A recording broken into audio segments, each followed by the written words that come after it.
오늘 말씀은 여름성경학교 마지막 주제 내용입니다. 오늘 말씀을 통해서 성경의 큰 핵심이 무엇인지를 같이 살펴보는 시간 갖도록 하겠습니다. 첫 번째 표적과 오늘 본문에 나타난 두 번째 표적 모두 공통점이 있다는 사실을 발견할 수가 있습니다. 네 가지 공통점이 있는데 그 첫 번째가 무엇이냐면 장소가 같다는 것입니다. 첫 번째 표적 가나의 혼인잔치의 역사를 통해서 그것을 알 수가 있고요. 두 번째 표적은 46절 말씀 보시면 예수께서 다시 갈릴리 가나에 이르셨다, 이 말씀을 통해서 장소가 가나였다 하는 것을 알 수가 있습니다. 두 번째 공통점은 무엇이냐면 믿음으로 반응했다는 점입니다. 첫 번째 가나의 혼인잔치에서 예수 그리스도의 표적을 보고 예수님의 제자들이 예수님을 믿었다, 이렇게 2장 12절에 언급합니다.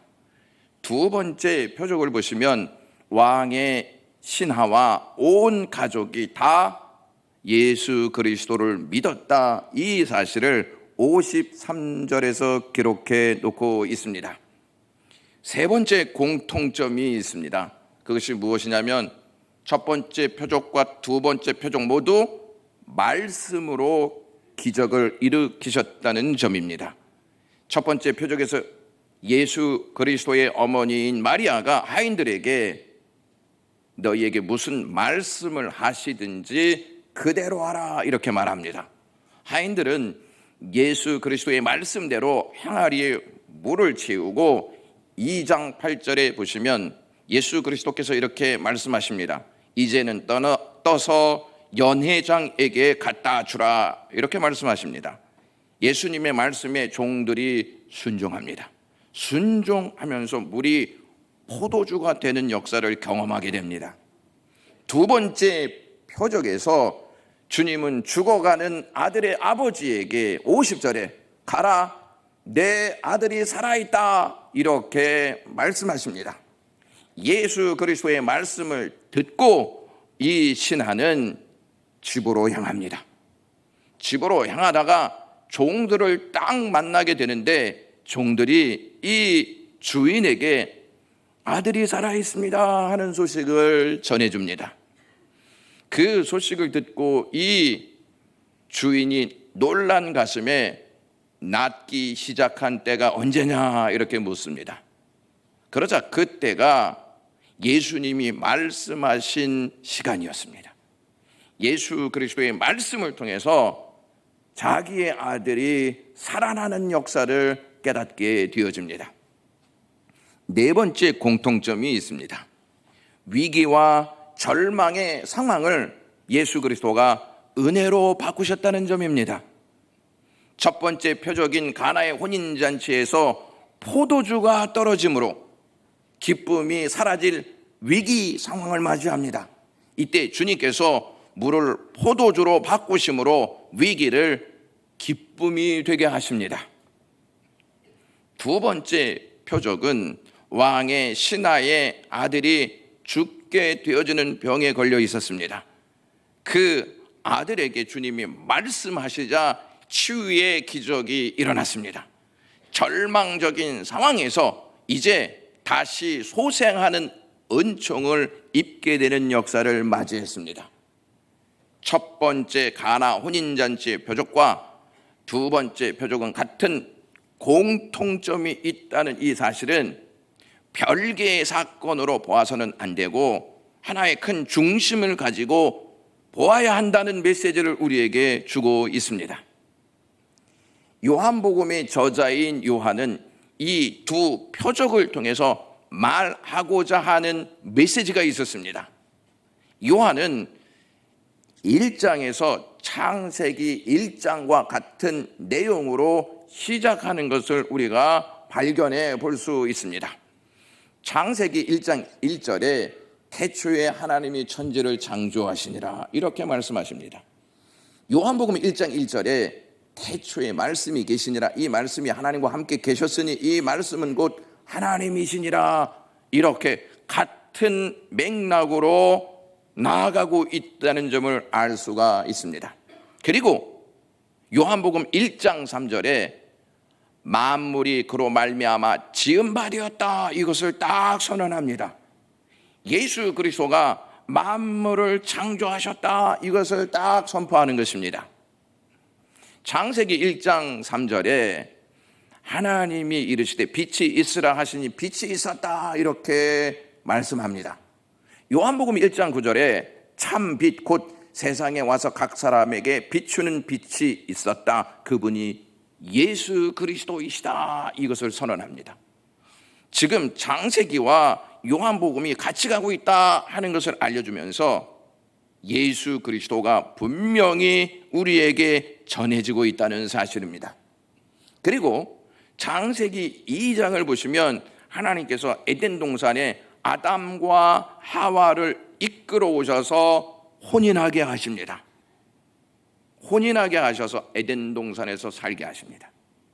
요한복음 2장을 보시면 첫 번째 표적으로 가나의 혼인잔치에서 예수님이 물을 포도주 만드시는 표적을 보이십니다. 포도주는 기쁨을 상징한다고 제가 말씀드렸습니다. 에덴이라고 하는 뜻이 기쁨이라는 뜻입니다. 주님께서 가나의 혼인잔치에 찾아오신 이유는 악으로 말미암아 사라진 기쁨을 다시 회복하시고자 찾아오셨다 하는 메시지를 주고 있다는 것입니다. 아담과 하와는 큰 복을 받아서 기쁨의 동산인 에덴에서 기쁨과 사랑을 마음껏 누리며 살았습니다. 그러다가 뱀의 유혹에 넘어가 선악과를 딱 먹고 두 가지를 빼앗기게 되어집니다. 하나는 기쁨의 동산인 에덴을 빼앗기게 되고 또 하나는 생명을 빼앗기게 됩니다. 창세기 2장 17절에 내가 먹는 날에는 반드시 죽으리라 하신 말씀을 그들이 알고 있었기 때문에 그렇습니다.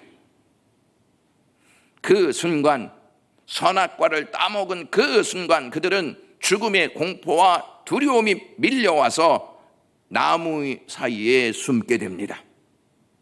두려워 나무 사이에 숨어 있는 그들에게 하나님께서 찾아가셔서 최초의 복음을 주십니다. 창세기 3장 15절에 내가 너로 여자와 원수가 되게 하고 내 후손도 여자의 후손과 원수가 되게 하리니 여자의 후손은 내 머리를 상하게 할 것이요 너는 그의 발꿈치를 상하게 할 것이다, 이렇게 말씀합니다. 뱀에게 하시는 말씀이고 하와에게 주시는 말씀입니다. 여기에서 여자라고 하는 단어가 3번 나오고 후손이라고 하는 단어가 3번 나오는 것을 알 수가 있습니다. 여자의 후손과 뱀의 후손이 싸움으로 뱀의 후손이 여자의 후손의 발꿈치를 상하게 할 것이다. 그렇지만 여자의 후손이 뱀의 머리를 상하게 함으로 승리할 것이다 하는 복음의 메시지를 주고 있다는 것입니다. 여자의 후손은 마리아의 몸에서 성령으로 잉태된 예수 그리스도를 뜻하고 뱀의 후손은 유대 종교 지도자들과 이방의 권력자들을 모두 포함합니다. 우리는 아담의 아내를 하와라고 다 알고 있습니다. 하와 이전의 이름이 무엇인지 아십니까? 아담이 그의 이름을 창세기 2장 23절에서 이렇게 지어주었습니다. 이는 내 뼈 중에 뼈요 살 중에 살이라 이것을 남자에게서 취하였은즉 여자라 부르리라 하니라, 이렇게 말합니다. 그러니까 하와의 처음 이름은 여자였습니다. 여자라는 이름을 가지고 있었던 아내에게 아담이 하와라고 하는 이름을 지어줍니다. 그때가 언제인지를 알면 매우 흥미롭습니다. 창세기 3장 15절에서 하나님께서 최초의 복음을 그들에게 전달하십니다. 이것을 듣고 난 다음에 아담이 자기 아내의 이름을 하와라고 부릅니다. 창세기 3장 20절 말씀 보시면 아담이 그의 아내의 이름을 하와라 불렀으니 그는 모든 산자의 어미가 됨이더라 이렇게 말합니다. 선악과를 따먹은 후 아담과 하와는 죽을 것 같은 생각을 하게 되었고, 우리는 이제 죽을 수밖에 없는 인생이니 다 끝났다, 이러한 공포 속에 숨게 되었습니다. 그러한 그들에게 하나님께서 찾아가셔서 여자의 후손을 주시겠다, 이 말씀은 생명을 주시겠다 하시는 주님의 말씀입니다. 죽을 줄만 알았는데 생명을 계속 주시겠다 하시는 하나님의 복음이 그들에게 전달되어집니다. 그러니까 아담이 이것을 듣고 내 아내가 생명을 잉태할 기회를 하나님께로부터 받았구나, 이렇게 생각합니다. 그래서 하와의 이름을 생명이라고 하는 뜻을 가진 이름으로 주어줬다는 것입니다. 하나님께서 생명을 있게 하셨다. 그래서 아담이 이것을 듣고 자기 아내의 이름을 생명이라고 지어준 것입니다. 하와는 하나님의 복음을 통해 생명의 열매를 얻게 되는 기쁨을 소유하게 됩니다. 하나님은 복음을 통해서 악으로 잃어버린 두 가지를 다시 다 찾게 하십니다. 그것이 생명과 기쁨입니다. 아담과 하와에게 복음을 주신 하나님께서 육신을 입고 이 땅에 딱 찾아오십니다. 창세기 3장 15절에 약속하신 말씀을 성취하시기 위해서 하나님께서 육신을 입고 이 땅에 찾아오신 것입니다. 하나님은 창세기 3장 15절 최초의 복음을 말씀하시고 그 말씀을 성취하시기 위해서 이 땅에 찾아오신 후에 첫 번째 표적에서 잃어버린 에덴을 내가 다시 찾게 하겠다 하시는 주님의 메시지를 첫 표적에서 제시합니다. 잃어버린 에덴을 내가 다시 찾게 해주겠다 하는 메시지를 주고 있다는 말씀입니다. 두 번째 표적을 통해서는 악으로 잃어버린 생명을 찾게 하심으로 아담과 하와에게 주신 복음을 성취하십니다. 두 번째 표적이 죽어가는 아이의 생명을 주님께서 다시 살리신 사건을 통해서 그것을 확인해 볼 수가 있습니다. 죄를 지은 아담과 하와는 죄가 없을 때는 기쁨의 동산인 에덴에서 살 수 있었지만 하나님께 불순종한 이후에, 악을 선택한 이후에는 에덴에서 쫓겨나게 되었습니다. 그들을 하나님께서 쫓아내시고 하나님께서 에덴 동산을 화영검으로 막으셨다, 이렇게 말씀하십니다. 들어오지 못하게 하셨다는 말씀입니다. 왜냐하면 에덴 동산에 생명나무가 있었기 때문입니다. 그들이 죄를 짓고 난 다음에 영원히 죽지 않으려고 생명나무의 열매를 먹고 영원히 산다면 사람은 죽지 않고 영원히 죄를 지을 수밖에 없다는 것입니다. 영원히 죄를 지을 수밖에 없는 상황을 주님께서 만들지 않으신 것입니다. 그러기 위해서 에덴을 화영검으로 딱 막으신 것입니다. 하나님은 공의와 정의의 하나님이십니다. 그래서 죄의 문제를 해결하지 않고 생명나무의 열매를 먹지 못하도록 만드신 것입니다.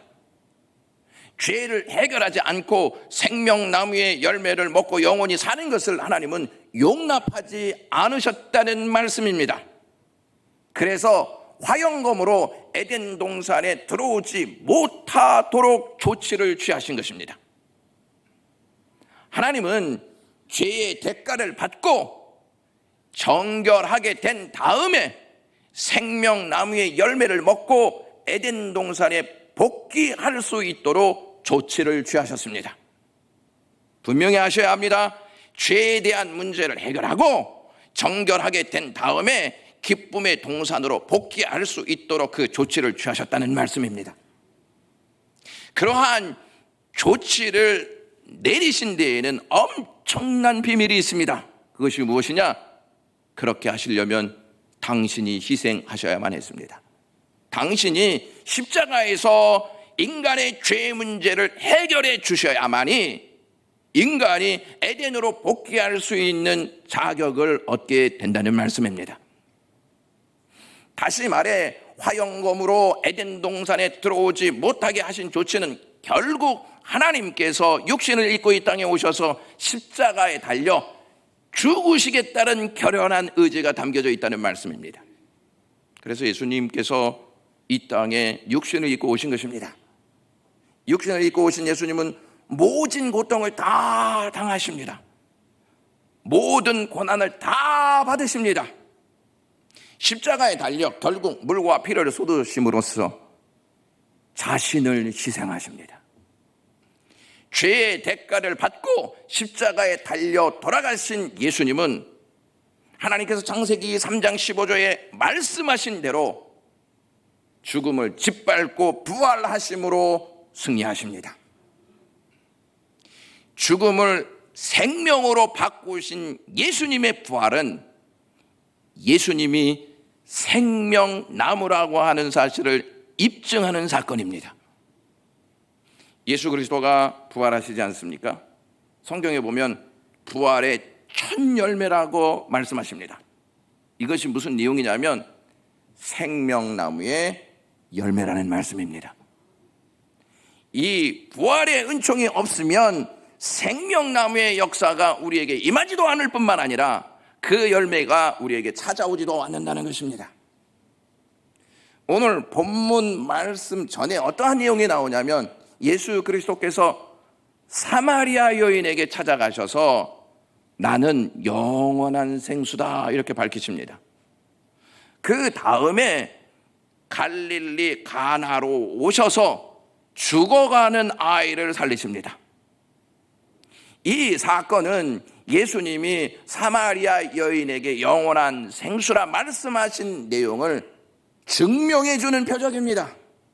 만약 예수님이 죽어가는 왕의 신하의 아들을 살리시지 못했더라면 예수님은 영원한 생수가 될 수 없습니다. 그리고 예수님이 말씀하신 그 모든 내용은 다 거짓이 되고 맙니다. 그러나 예수님께서 나는 영원한 생수다 하는 사실을 이 아이를 살리심으로 분명하게 그들에게 전달하십니다. 예수님은 말씀으로 물을 포도주가 되게 하신 것처럼 신하의 아들을 말씀으로 살아나게 하십니다. 이를 통해서 우리는 예수님이 영원한 생수이시다, 영원한 영생이시다 하는 사실을 확실히 받아들일 수가 있습니다. 이 내용을 좀 더 정리해 보자면 첫 번째 표적인 가나의 혼인잔치에서 물을 포도주로 만드신 사건을 통해서 예수님은 기쁨을 회복시키십니다. 그리고 두 번째 표적인 왕의 신하의 아들을 살리신 사건을 통해서 생명을 회복시키십니다. 그리고 지난주에 살펴보았던 5장에 있는 말씀을 통해서 38년 된 병자를 일으키심으로 에덴 동산에서 쫓겨난 인간을 다시 성전 안으로 들어오게 하시는 역사를 우리에게 말씀하십니다. 이 일을 여자의 후손으로 오신 예수 그리스도를 통해서 이루어지십니다. 예수님이 우리에게 진정한 복음이 되는 줄로 믿습니다. 기쁨과 생명을 성취하러 오신 예수님을 사람들이 어떻게 대하는지 아십니까? 오늘 본문 44절 말씀에 보시면 예수님이 갈릴리로 가신 이유를 이렇게 밝히십니다. 43절에서 44절 말씀 보시면 이러한 내용이 있습니다. 이틀이 지나면 예수께서 거기를 떠나 갈릴리로 가시며 친히 증언하시기를 선지자가 고향에서는 높임을 받지 못한다 이렇게 말씀하십니다. 이 무슨 말씀이냐면 예수님의 고향이 갈릴리거든요. 나사렛 이 전체가 다 갈릴리에 포함되어 있습니다. 고향 땅에서 높임을 받지 못한다는 것입니다. 여기서 예수님이 고향 땅에서 높임을 받지 못한다는 말은 존경을 받지 못하고 경배를 받지 못한다는 뜻입니다. 예수님은 고향 갈릴리에서 존경을 받지 못하고 경배를 받지 못할 것을 다 아셨습니다. 자신을 경배하지 않고 자신을 존경하지 않으면 버려야 하지 않겠습니까, 여러분? 그 땅을 가지 않아야 하지 않겠습니까? 그런데 예수 그리스도께서는 그것을 아시고도 고향 땅인 갈릴리로 들어가십니다. 예수님은 사마리아 여인에게 내가 영원한 생수다 이렇게 말씀하시고 그것을 알려줍니다. 이 여인은 예수님과 대화하면서 자신이 기다리던 메시아가 나와 지금 대화하는 그분이시다 하는 것을 깨닫고 믿게 됩니다. 그리고 물동이를 다 버려두고 동네로 들어가서 내가 메시아를 만났다. 여러분들도 메시아를 만나십시오. 이렇게 외쳤습니다. 사마리아 사람들이 예수님을 환영하였고 영접하였습니다. 그런데 고향 갈릴리 사람들은 사마리아 사람들과 달리 예수님을 구원자로 믿지 않았을 뿐만 아니라 예수님을 적대시하고 배척하였습니다. 그 사실을 누가복음 4장 28절에서 30절에 이렇게 언급합니다. 회당에 있는 자들이 이것을 듣고 다 분이 가득하여 일어나 동네 밖으로 쫓아내어 그 동네가 건설된 산 낭떠러지까지 끌고 가서 밀쳐 내리치고자 하되 예수께서 저희 가운데로 지나서 가시니라 이렇게 말씀합니다. 예수 그리스도를 가장 잘 안다고 하는 고향 사람들이 예수님을 홀대하고 가장 가까이에서 예수님의 행적을 지켜본 고향 사람들이 예수님을 불신하고 있습니다. 그들은 가장 가까이에서 예수님을 지켜보고 잘 안다고 여겼지만 그들은 가장 예수님을 모르고 있었던 배척자들이었습니다. 이는 비단 당시의 상황에서만 벌어지고 있는 행태가 아닙니다. 지금도 똑같은 일들이 벌어지고 있습니다. 세상에서만 그러한 일들이 일어난다고 여러분 생각하십니까? 안타깝게도 교회 안에서 이와 같은 일들이 버젓이 일어나고 있습니다. 예수 그리스도를 잘 안다고 하는 우리가 상황에 따라서 예수님을 대합니다. 입으로 예수 그리스도의 십자가 부활을 말하면서도 예수 그리스도를 발판 삼아 우리를 높이려고 하는 모습들이 너무나 많이 나타납니다. 예수님을 믿고 있다고 말하지만 예수님을 평가할 때가 훨씬 더 많고, 예수님을 따라가고 싶다고 말하지만 예수님께 우리를 따라오라고 요구할 때가 훨씬 더 많이 있습니다. 주님을 안다고 말하지만 너무 주님을 모르고 있습니다. 우리는 예수님을 모르면서도 아는 척하면서 신앙생활합니다. 모르고 있으면서도 예수님을 아는 척하면서 대하고 있다 하는 것입니다. 예수님이 하신 일보다 우리가 한 일을 더 크게 보고 예수님이 하신 사랑보다 우리가 하는 사랑이 더 큰 것으로 여길 때가 많이 있습니다. 예수님이 우리에게 주신 것보다 우리가 예수님께 드린 것이 더 많다고 생각할 때가 훨씬 더 많이 있습니다. 예수 그리스도의 공로를 앞세우기보다 우리의 공로를 앞세워서 우리가 대우받으려고 하는 상황을 만들어갑니다. 그러다가 상황이 우리의 마음대로 흘러가지 않으면, 상황이 어긋나면 주님, 나에게 이렇게 하셔도 되는 것입니까? 나에게 이러시면 안 되는 거 아니겠습니까? 라고 말하면서 주님에 대한 서운한 감정을 드러내지 않습니까? 선지자가 고향에서 높임을 받지 못한다는 사실을 아시고도 예수님은 고향 땅 갈릴리로 가십니다. 당시 갈릴리 사람들은 유대인들에게 시골뜨기로 천대를 받고 있었던 사람들이었습니다. 천대를 받았던 그 사람들이 예수님을 홀대하고 적대시합니다. 얼마나 무지한 상황입니까? 이것을 요한이 요한복음 1장 11절에서 이렇게 말합니다. 자기 땅에 오매 자기 백성이 영접하지 아니하였다. 예수님이 만드신 땅에 예수님이 오셨는데 예수님이 만드신 사람들이 예수님을 영접하지 않는 것입니다.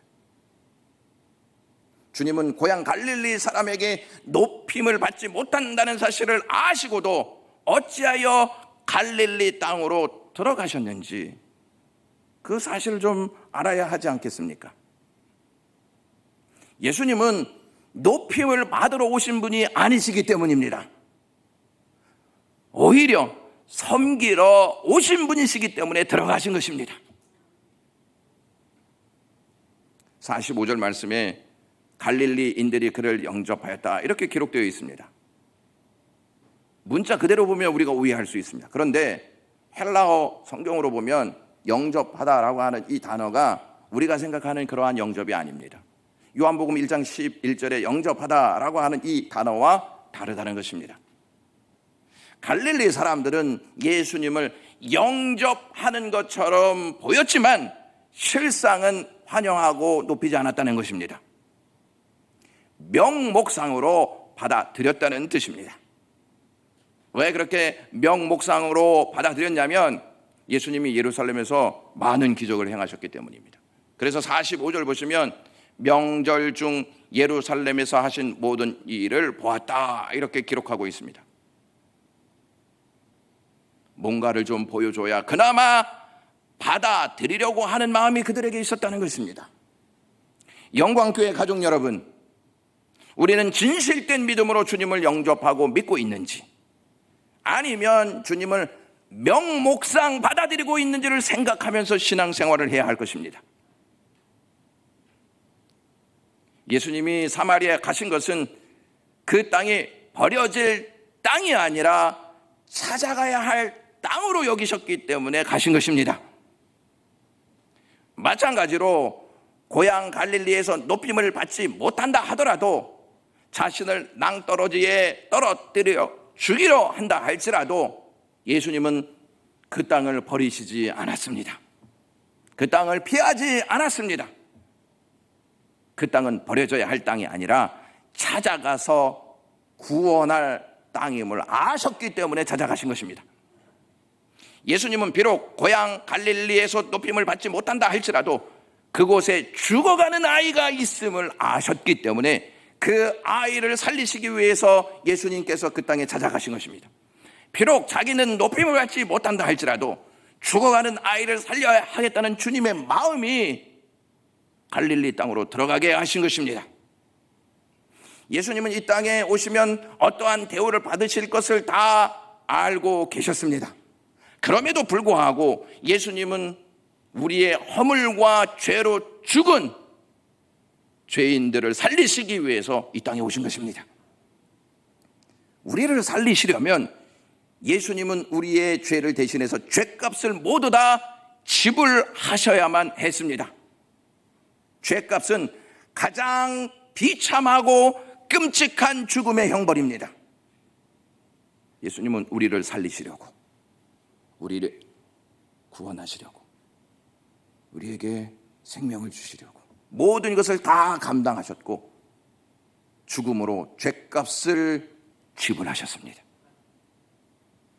갈릴리 가나에 들어오시자 죽어가는 아이의 아버지가 예수님께 막 달려와서 아들의 상태를 아뢰입니다. 그의 말을 듣고 예수님은 48절에 너희는 표적과 기사를 보지 못하면 도무지 믿지 아니하리라 이렇게 말씀하십니다. 여기에서 주목해야 할 단어가 너희는 이라는 말입니다. 그 신함한 이 말씀을 적용해야 할 대상이 아니고 너희는, 이것은 복수 2인칭으로 되어 있습니다. 그러니까 갈릴리에 있는 모든 사람들까지 다 포함되어 있는 것입니다. 사마리아 사람들은 표적과 기사를 보고 예수님을 구원자라고 영접한 것이 아니었습니다. 4장 41절 말씀 보시면 예수의 말씀으로 말미암아 믿는 자가 더욱 많아졌다. 기적과 표적으로 말미암아 믿는 자가 더 많아졌다 말씀하지 않고 예수님의 말씀으로, 그 말씀만 듣고 이들은 예수 그리스도를 메시아 구원자로 영접했다는 것입니다. 여러분, 요한이 왜 이러한 내용을 여기에 기록하고 있을까요?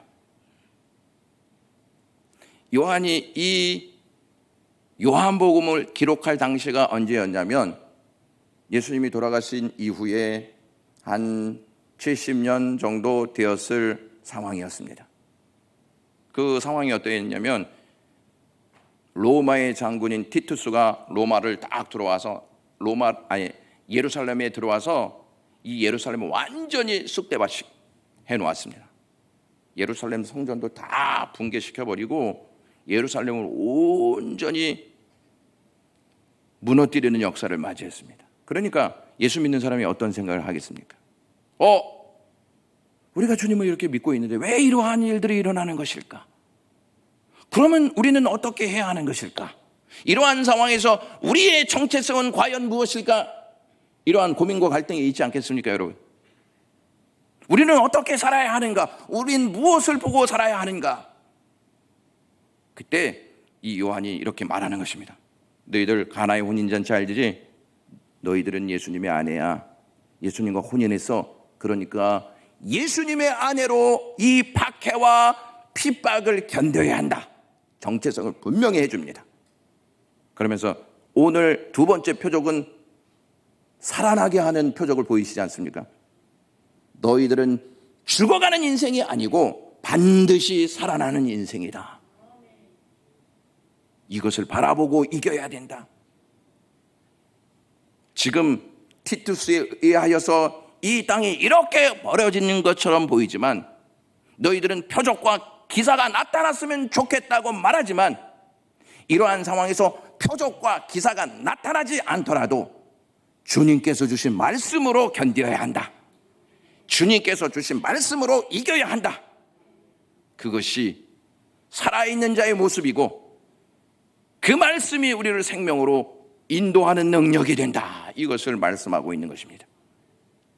사랑하는 영광의 가족 여러분, 여러분들은 이 세상을 어떻게 삶을 살아가고 계십니까?